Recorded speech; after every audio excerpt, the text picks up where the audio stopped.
প্রবাস জীবন কষ্ট ভাই।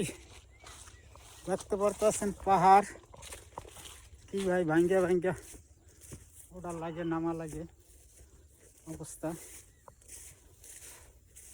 পাহাড়ের অবস্থা দেখেন কি অবস্থা পাহাড়ের। এটা হলো ডুরিয়ান বাগান। বাইরে কষ্ট বিদেশ বলতে ভাই 5 লক্ষ টাকা খরচা করে বিদেশ আসে, এত কষ্ট সোজা কথা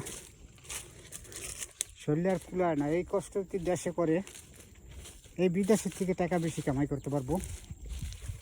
এই বিদেশে 5 লাখ টাকা খরচা করে যে কষ্টটা করি আমরা, এই 5 লাখ টাকা যদি ঠিক মতন খাটাইতে আর বাংলাদেশে, সে বছরে এই বিদেশের থেকে কামাই বেশি করতে পারবো।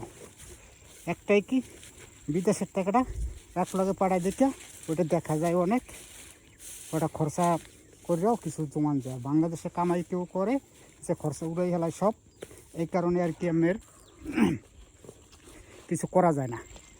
বিদেশ যে কষ্ট ভাই, এই কষ্টটা সহ্য করা যায় না, এমন কষ্ট।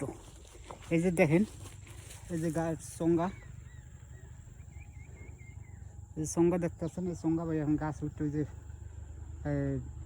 গাছের মধ্যে যে জঙ্গল হয়েছে এই জঙ্গল পরিষ্কার করতে হইব। এই যে বিদেশের বাড়িতে এই যে পাম বাগান, ডুরিয়ান বাগান, রাবার বাগান, এগুলি জঙ্গল ভাই। সাপ যোগ এটার অভাব নাই, সাপ যোগের কোনো অভাব নাই। এত জঙ্গল, সাপ তো আছেই, শুয়ার আছে, মনে করেন যে কল্পনা করার বাইরে। আপনি যেটা কল্পনা করবেন না সেটার থেকেও বেশি। বিদেশের বাড়িতে এত কষ্ট ভাই, সোজা কথা এটা বললে কেউ বোঝানো যাবে না। কথা বলছেন, সংসারে সবাই বুঝে বিদেশ করে, ভাইয়ে কয় বিদেশ করে, মায়ে কয় বিদেশ করে, হারা টেহা কামাই করে।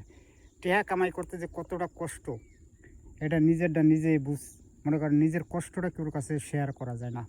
এমন বিদেশের বাড়িতে আমি অসুখে পড়ে থাকবেন, কোম্পানি জিজ্ঞেস করবো না, বন্ধু বান্ধবী জিজ্ঞেস করবো না, আমি একা মরিয়া থাকলেও কেউ জিজ্ঞেস করার মতন লোক নেই।